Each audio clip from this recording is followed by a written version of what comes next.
Welcome back to Jersey Matters. I'm Larry Menti. There is brand new evidence that the COVID-19 pandemic started in a lab in Wuhan, China, despite the Chinese government's denials. New Jersey Republican Congressman Chris Smith has been saying there needs to be an investigation at the Wuhan Institute of Virology for over a year now. Congressman, as always, thanks so much for giving us your time today. I thought of you immediately when I heard about Wuhan being in the news again. You've been on this for a long time. Do you have any doubt in your mind? Do you believe that this started in the Wuhan lab? Larry, I think the evidence is so overwhelming.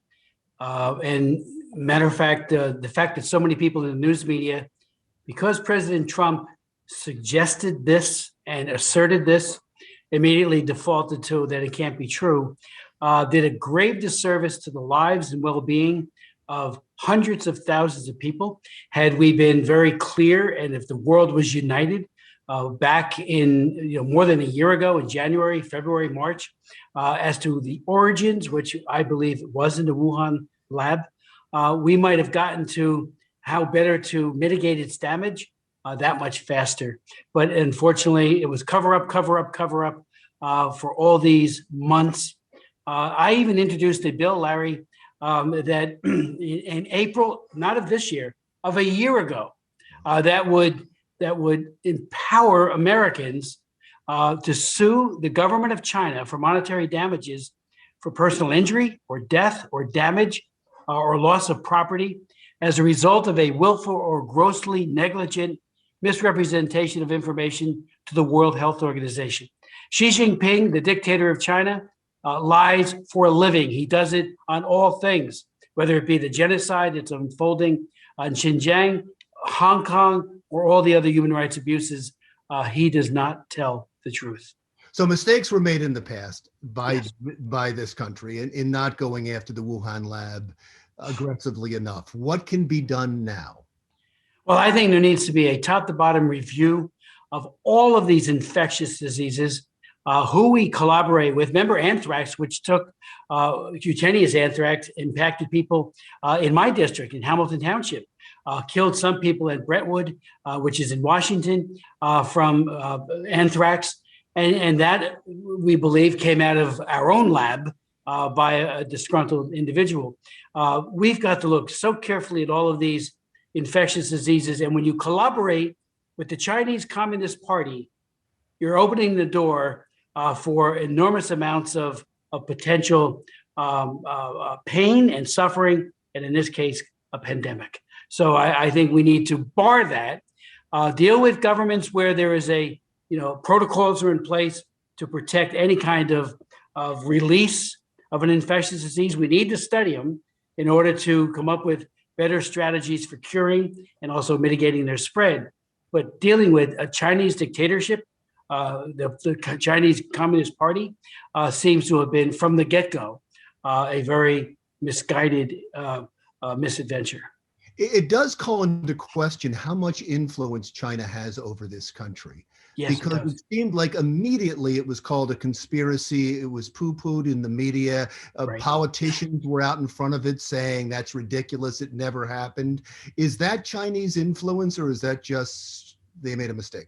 No, I think it's Chinese influence on steroids. They have been enormously effective in co-opting our business community, our major sports teams, including the NBA, who want to make large amounts of money in the market that is there in China.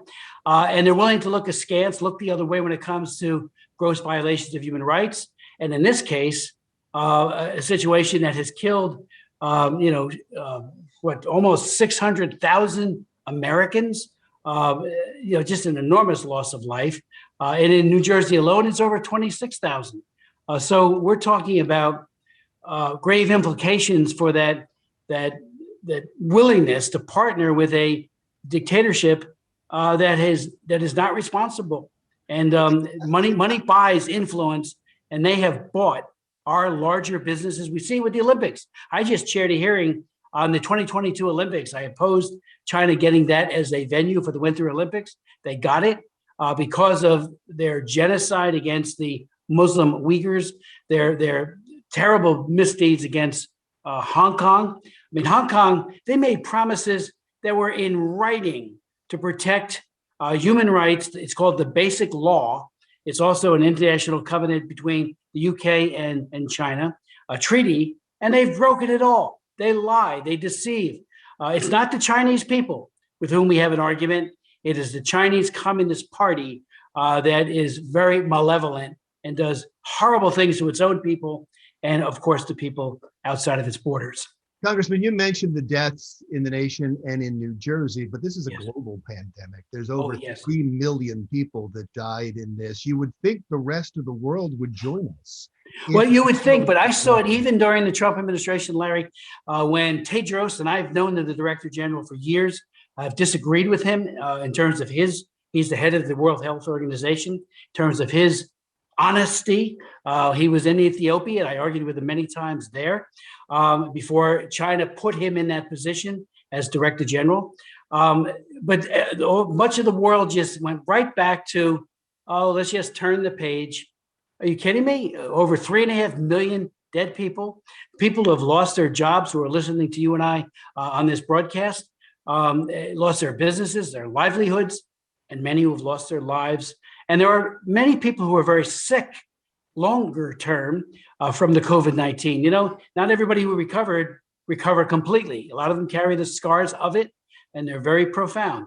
So there's the walking wounded, there's the loss of life and the loss of livelihood, all attributable to the Chinese Communist Party and the World Health Organization, which willingly went along and were very complicit in these gross misdeeds. We knew early on that this was transferable person to person. They denied that.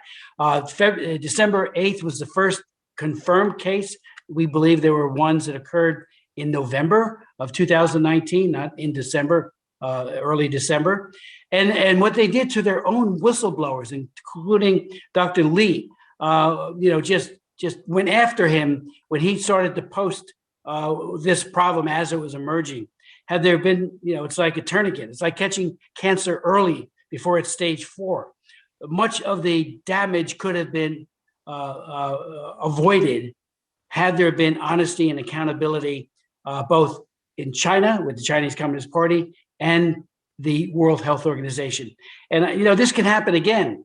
I'm not sure the lesson has been learned, particularly when you deal with a dictatorship that throws money at a problem, will deny businesses access to their markets if they speak out. Look how Coca-Cola and all of these large businesses are kowtowing to China with the 2022 Olympics.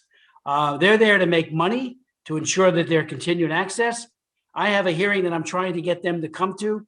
We're inviting them right now to hold them to account. How could you be part of a genocide Olympics that is reminiscent of the Nazi Olympics?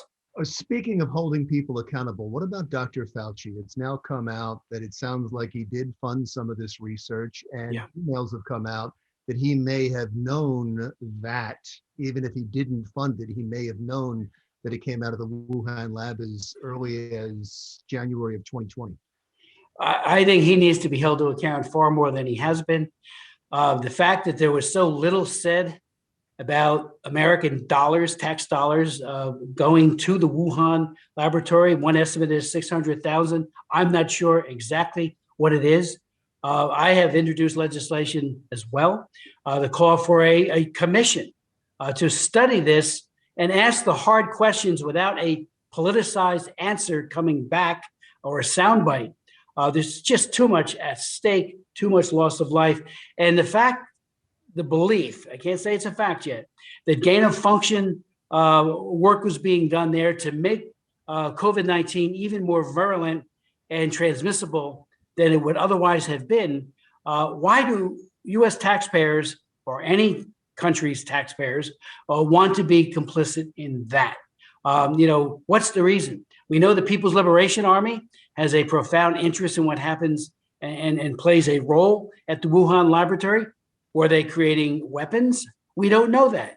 But we need to be working to get to those answers and stop the obfuscation that has occurred over these last several months, more than a year, of just putting down anyone who suggests it. You know, the fact checkers and some of those who put out those, you had it in your piece. There was just, how dare they claim that they have the facts, PolitiFacts and others, when they absolutely did not. So I think we need, you know, a very aggressive, unfettered access to the information. Even the WHO group that went and investigated, what did they come back with? The Chinese researchers, the investigators, were the ones who had the exclusive access to the data.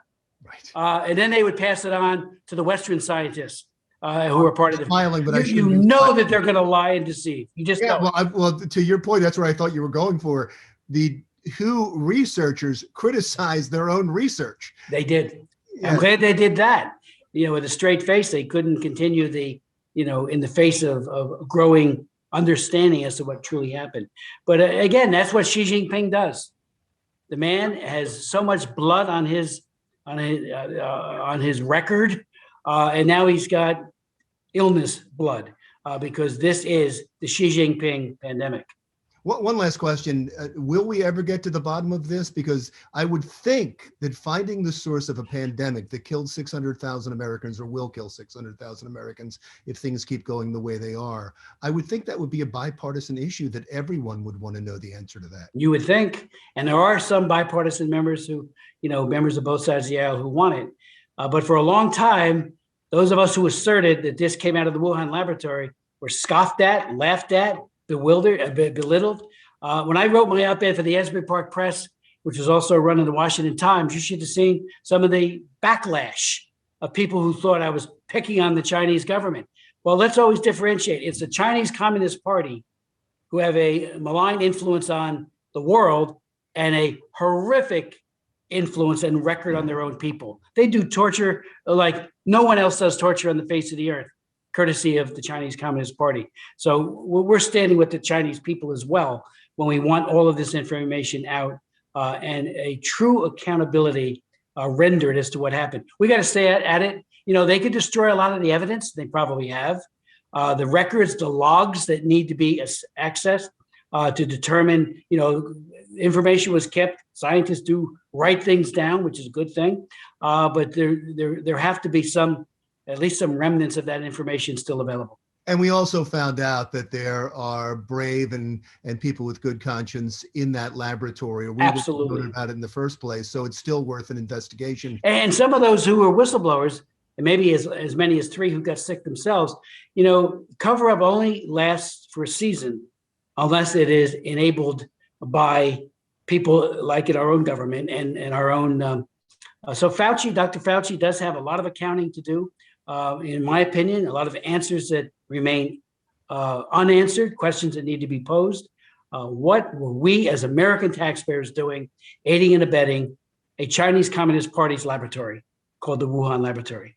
I will point out, because you didn't, and maybe it's because that you were being humble, that op-ed you wrote was April of last year about the Wuhan laboratory. And so you've been on this from the beginning. I appreciate your time today. Thank you so much, Congressman. Larry, thank you very much, and keep up your great work.